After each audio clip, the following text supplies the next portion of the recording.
এটা একটা হিসাব কিয়ামতের ময়দানে দিতে হবে। এটাকার হিসাব কিয়ামতের ময়দানে দিতে হবে।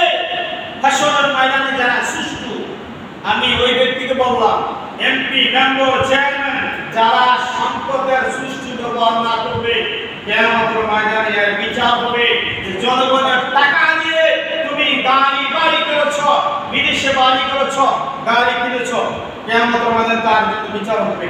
আল্লাহ পাক আমাদেরকে হেফাজত করে সকলে বলি আমিন।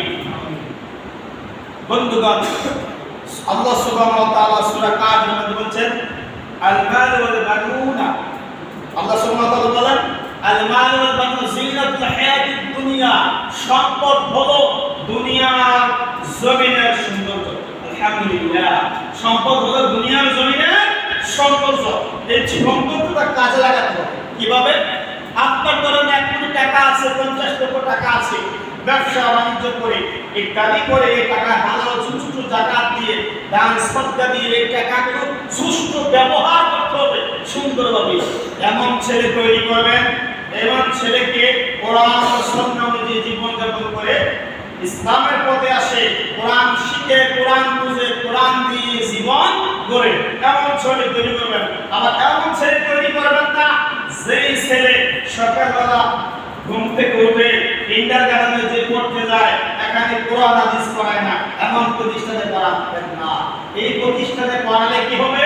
তাই কিছুদিনের ঘটনা, সন্তান, উনি একজন সরকারি কর্মকর্তা, উনি একটি বৃদ্ধাশ্রমে অবস্থান করছেন।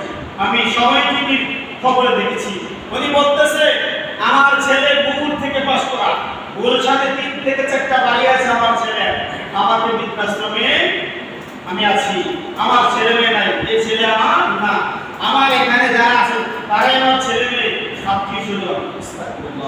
এমন সন্তান তৈরি করবেন না। সন্তানেরা বিদেশে গিয়ে বাবা মাকে বলে যাবে, ইসলামের ছায়া তলে থাকবে না, এমন সন্তানকে এই শিক্ষা গ্রহণ করাবেন না। ওই শিক্ষা গ্রহণ করাবেন দুনিয়াবি টাকার লোভে নয়। আপনার ছেলে মোটর ইঞ্জিনিয়ার হবে, ঢাকা বিশ্ববিদ্যালয়ের প্রফেসর হবে, মোটা মোটা টাকা ইনকাম করবে, ডাক্তার হবে, আপনাকে টাকা ইনকাম করে গাড়ি বাড়ি করবে, এমন আশায় যদি ছেলে মেয়েকে শিক্ষা গ্রহণ করান তাহলে হারাম। আস্তাগফিরুল্লাহ। আপনার ছেলে হবে পরকালীন নবী আল্লাহ, রব্বি হাবলি মিনাস সালিহিন, ওগো আল্লাহ আমাকে এক সন্তান তুমি দান করো যে দুনিয়াতে কল্যাণ, পরকালে কল্যাণ। সুবহানাল্লাহ। এমন সন্তান আশা করতে হবে আল্লাহ পরকালের জন্য।